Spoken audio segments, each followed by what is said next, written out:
I, 53-year-old man, love to cook. There will be days where I slave away in the kitchen all day to make a big meal, and I will do it happily. My wife, 50-year-old woman, can cook when I'm not around, but honestly, I can't think of any time when she has made anything, because I always want to do it, and that's fine by me, as long as I feel appreciated for it. I have a 24-year-old son, Eric. My wife has a 19-year-old daughter, Liz, from previous marriages, and we have a 15-year-old son, David, together. Eric lives with us for now to save up money while he works, but still pays rent. He will eat literally anything with the exception of hating blue cheese. David likes pretty much everything, but is allergic to eggs. I can work around these constraints pretty easily when I cook. Liz is a different story. She has always been kind of picky with the foods she dislikes, but it has gotten way worse. She went to college for a semester and then dropped out, so now she is living at home. And while she was away, she developed some terrible pickiness. She has had stints of being a vegan, being vegetarian, being grain-free, pasta-free, oil-free, etc., but she isn't consistent about it. I try to help meet her needs, but on any given day, she has something new to complain about with a food I want to cook. Sometimes, she and I will debate for hours about what to make with me, basically saying, "Tell me what you want for dinner that will work for you, and I will cook it, so long as it meets the other kids' restrictions." And she is so unhelpful with this. 2 nights ago, I cooked a dish that Liz told me looked good in a book. We all sat down for dinner, and everybody loved it, except Liz. She complained that she didn't realize there were peanuts in the recipe. And peanuts are so unhealthy for us.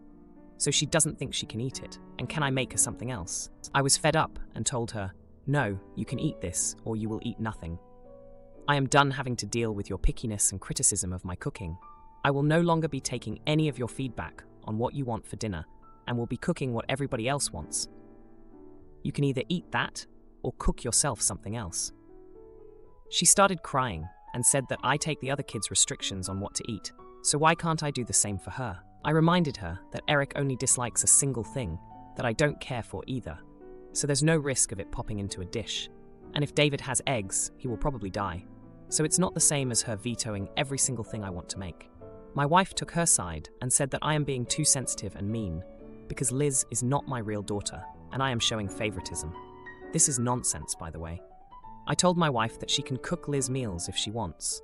As if, but I'm not going out of my way to meet her needs. Am I the idiot? Now for a few comments before the update. Comment 1. Not the idiot. The issue isn't your daughter's preferences, it's that they are constantly shifting. You are not playing favorites. She doesn't understand the work that goes into cooking, and is taking your cooking for granted. Your wife is too, by saying you should cater to your daughter's every day-to-day whim. Particularly offensive is that she even picked out the dish she wanted you to cook, and then wanted you to fix her mistake, overlooking an ingredient after you already put in all the work. Make her or both of them cook their own meals until they learn to appreciate your efforts. Comment 2.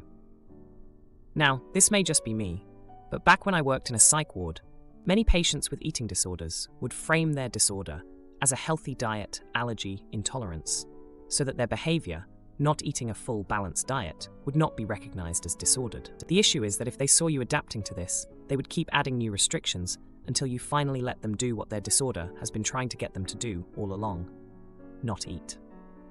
I am definitely biased here, but it might be worth checking out. Now, for the update. Hey everyone, a lot has happened since my last post about the family dinner drama. I thought things would calm down, but boy, was I wrong. After the peanut incident, Liz started cooking her own meals, which was a relief at first. But then, she began making passive-aggressive comments about how much healthier her food was compared to what I made. It was like she was trying to turn Eric and David against my cooking. Eric, who's been saving up to move out, got caught in the middle of this food feud. He's a peacekeeper by nature, and he tried to smooth things over by suggesting themed dinner nights where we could all agree on the menu. It worked for a while, until Liz decided she didn't want to participate anymore because she felt like her choices were never really considered. David, who's usually easygoing, started to get annoyed with Liz's constant kitchen takeovers. Since he's allergic to eggs, he's used to checking labels and being careful, but Liz's new habit of scrutinizing every ingredient out loud was getting on his nerves. Then came the jaw-dropping moment.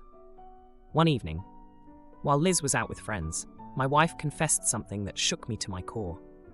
She admitted that she had been feeling disconnected from me, and that she was the one who had been encouraging Liz to stand up for her dietary choices. She said she felt like I was so focused on cooking and pleasing everyone else that I wasn't paying enough attention to her. This revelation led to a heated argument, the kind where old resentments come bubbling up to the surface. We brought up past grievances, like the time I forgot our anniversary because I was too busy planning a dinner party, or when she felt sidelined at a family gathering because I was too wrapped up in my culinary creations. In the midst of our fight, Liz came home early and overheard everything. She stormed into the kitchen, accusing us of always making her the problem, when clearly there were deeper issues at play. Liz said she felt like an outsider in her own home, and that's why she'd been acting out with her picky eating habits. The confrontation forced us all to take a hard look at our family dynamics. We decided to have a family meeting to clear the air and set some new ground rules for mealtimes. We agreed that everyone would take turns cooking once a week, and the person cooking would make sure there was something on the table for everyone. Liz apologized for her behavior and admitted she had been unfair to me. In turn, I apologized for dismissing her dietary choices and promised to be more considerate. My wife and I agreed to work on our communication and to make more time for each other outside of the kitchen. Things were starting to look up, but then, just when we thought we had it all figured out, Eric dropped a bombshell. He had received a job offer in another state. It was an incredible opportunity for him, but it meant he would be moving out much sooner than any of us expected. The news hit us hard. Despite the recent tensions, Eric had been the glue holding us together. His departure meant that our family was about to change in a big way. We were all proud of him, but the thought of him leaving created a bittersweet atmosphere in the house. As Eric started packing his things, we all pitched in to help. Liz even put together a recipe book filled with all of his favorite meals that I had cooked over the years, as a going-away present. It was a touching gesture that showed how much she had grown in just a week. The night before Eric's departure, we had a farewell dinner. I cooked all of his favorites, making sure there were no blue cheese or eggs involved, and Liz prepared a vegan dessert that was surprisingly delicious. We laughed, we reminisced, and for a moment, it felt like everything was going to be okay. Pregnant neighbor knocks on my door at 3 a.m. asking me to take care of her kids until her sister arrives. I tell her no. I, female, 26, live in a block of newly constructed apartments. Everyone moved in a year ago, so we are all becoming acquainted with our neighbors. There are several families on my floor, and we have a shared courtyard where the children play during the summer, providing an opportunity for conversation. In the past, we have helped each other out with things like formula milk and items for children. Mainly, I have been the one providing assistance. However, I try not to form close friendships. I have 2 children of my own, a 2-year-old and an 11-month-old. Currently, I am taking care of them on my own, as my husband has gone away for a few days to spend time with his family and friends. There is a group chat among the mothers in the building, where they arrange child swapping and babysitting for a few hours at a time. I mostly observe the conversations without participating because I am not comfortable with it, especially since my children cannot communicate properly yet. Last night, around 3 a.m., there was a knock on my door. My children and I were fast asleep. Initially, I tried to ignore it for a few reasons. I was alone at home, I wasn't expecting company, and it was 3 a.m. However, the knocking persisted, and my children started to wake up. Eventually, I looked through the peephole and saw that it was my neighbor. I opened the door and saw that it was her, accompanied by her boyfriend and 2 children. She was 9 months pregnant and clearly in labor, as they had their hospital bags with them. They asked if I could take care of their kids until her sister arrived in an hour. I apologized, but declined their request. I did not want to be responsible if anything were to happen to her children under my care. And I also did not want to risk waking up my own children. I believe that situations like these should be planned in advance and not rely on randomly knocking on doors in the hopes that someone will take in your children. Besides, I already have my hands full with my own 2 children, and I cannot handle 2 more running around my house at 3 in the morning. The neighbor and her boyfriend called me evil and rude. The boyfriend even criticized me, asking what kind of mother watches another person struggle. I feel like if my husband were here, he wouldn't speak to me in that way. Am I the jerk? Edit. It seems that there are a lot of entitled people here, or parents who think it's normal to relentlessly knock on a stranger's door at 3 a.m. to dump their kids on them. Edit 2. I think people are forgetting how 1-year-olds typically behave. They are usually very attached to their primary caregiver, and I'm sure that watching their parents leave them with me, someone they don't know, would have left them inconsolable. Having all 4 children awake at 3 a.m. and waking up my own 2 kids sounds like a nightmare. Edit 3. I just spoke to another neighbor who took them in, and she informed me that the sister didn't arrive until 8 a.m. Additionally, the kids were awake the entire time and woke up her children, causing a mess in her home. Now, for a few comments before the update. Comment 1. Not the idiot. I feel like this is something you need to plan ahead and not start knocking on doors hoping someone takes your kids in. I've already got my hands full with my 2. There's no way I'm having another 2 running around my house at 3 in the morning. Agreed. You're on your own. There's a mom group chat of the moms in the building who swap kids around and babysit each other's kids for a few hours, and they rotate. They should have planned ahead with people in that group who are familiar with their kids. Comment 2. The idea of leaving your kids in the middle of the night with a neighbor you barely know for a prolonged amount of time without having pre-arranged or even warned them of the situation is mind-boggling. They had 9 months to plan and left their kids' safety and well-being until the literal last minute. Not the idiot. They are the kind of people to then announce it's all too difficult with a newborn. So now you need to keep the others for a fortnight. Now, for the update. Hey everyone, thanks for all the comments on my last post. It's been a wild week, and I've got quite the update for you all. After the whole 3 a.m. incident, things got pretty tense in our building. The neighbor who ended up taking in the kids from the labor emergency was pretty frazzled. She told me the kids were a handful, and her place was turned upside down. I felt bad for her, but I was also relieved I stuck to my decision. Now, here's where things get interesting. My husband came back from his trip, and I filled him in on the drama. He was supportive of my choice, but suggested maybe we could do something to smooth things over. We decided to bake some cookies and take them over to the neighbor who helped out as a thank you for stepping up. When we knocked on her door, the atmosphere was tense.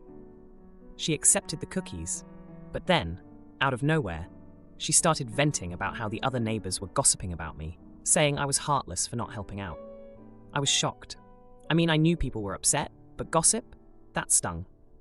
But here's the jaw-dropping moment. While we were there, the couple with the newborn came over to apologize. They admitted they were out of line and stressed out.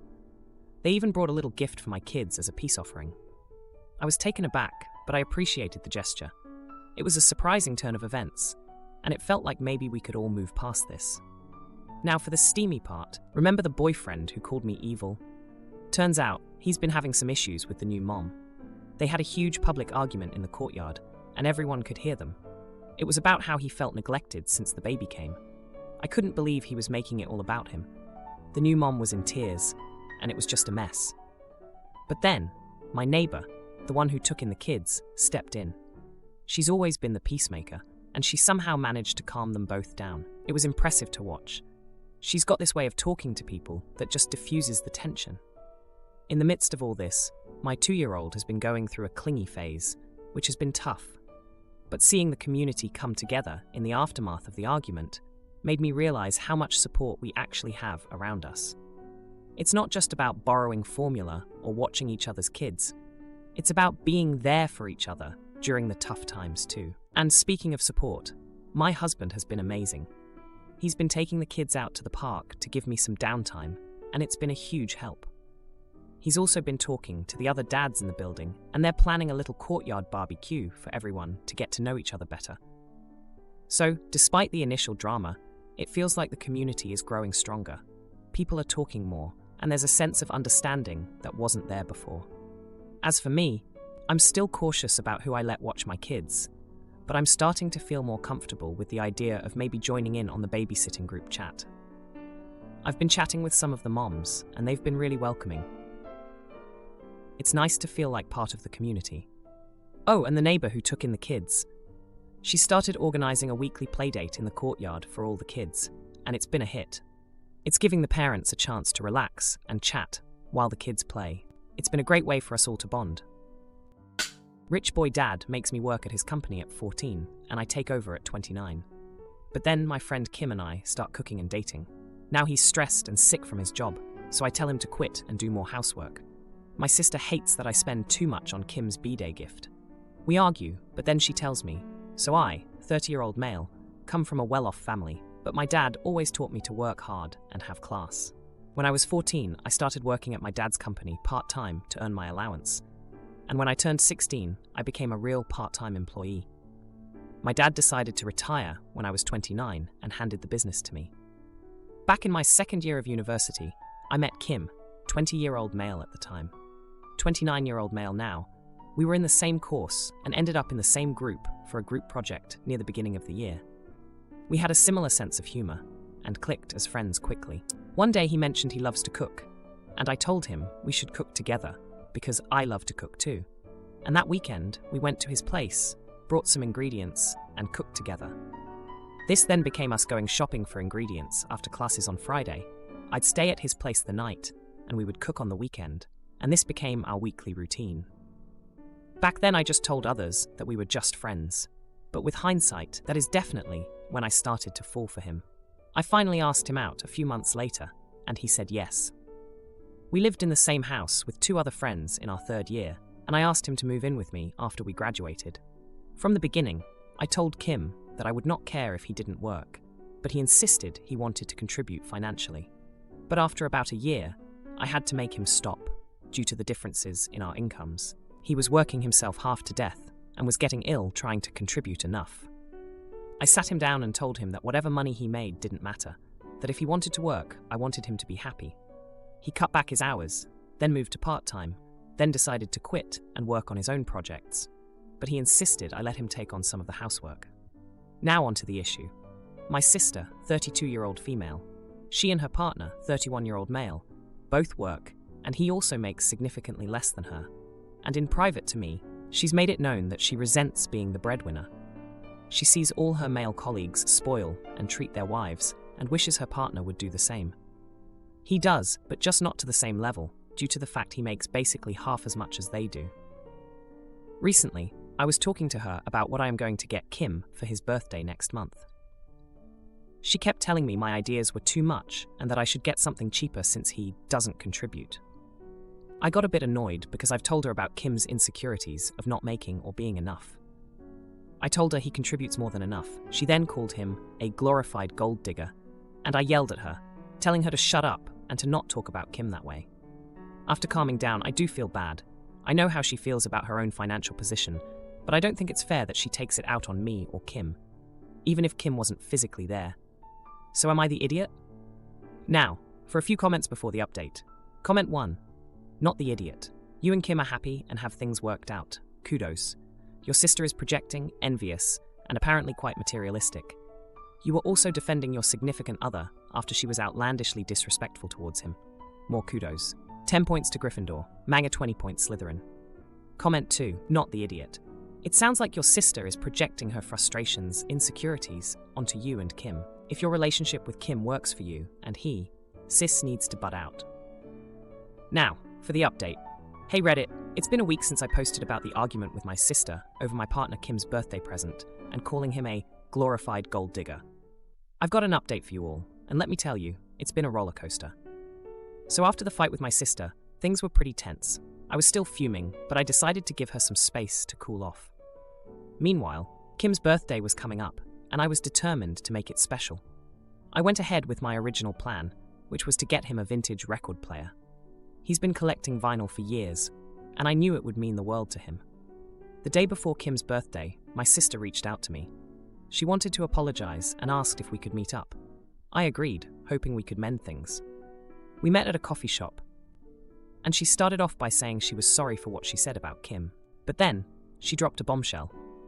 She confessed that she and her partner were having serious relationship problems, and they were considering splitting up.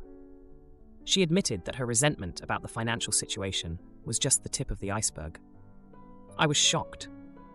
My sister and her partner always seemed like the perfect couple, but she explained that they'd been growing apart for a while, and the money issues were just making it worse. She said she was envious of the relationship Kim and I have, where money isn't a source of conflict. It was a lot to take in, and I felt bad for her. I told her that I was there for her, no matter what. On Kim's birthday, I surprised him with the record player, and he was over the moon. He couldn't believe I remembered a conversation we had years ago about his dream record player. It was a great moment, and I was so happy to see him smile like that. But then, later that day, things took a turn.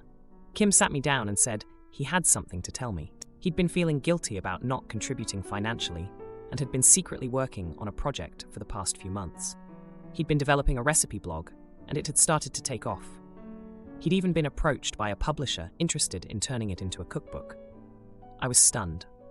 I had no idea he'd been working on this, and I was so proud of him. But then he said he felt like he'd been lying to me by keeping it a secret. I reassured him that I understood why he did it, and I was just happy he found something he was passionate about. The next day, my sister called me again. She and her partner had decided to take a break. She was moving back in with our parents for a while. It was a bittersweet moment. On one hand, I was glad she was taking steps to find happiness, but on the other, it was sad to see her relationship fall apart. If you liked this video, you'll probably like these too. Also, while you're here, please consider subscribing. It's your support that keeps this channel alive and allows me to make better and longer videos. Have a great day.